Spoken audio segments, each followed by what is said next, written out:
Fear of divorce. The numbers. Everybody's scared of the numbers. What is it? You're better with the data on that.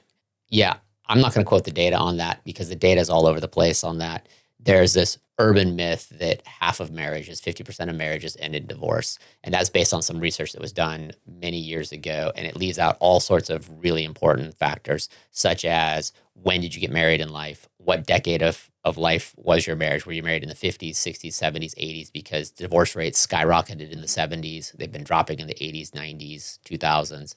The divorce rate right now is actually really low, but it's also potentially a factor that less people are getting married.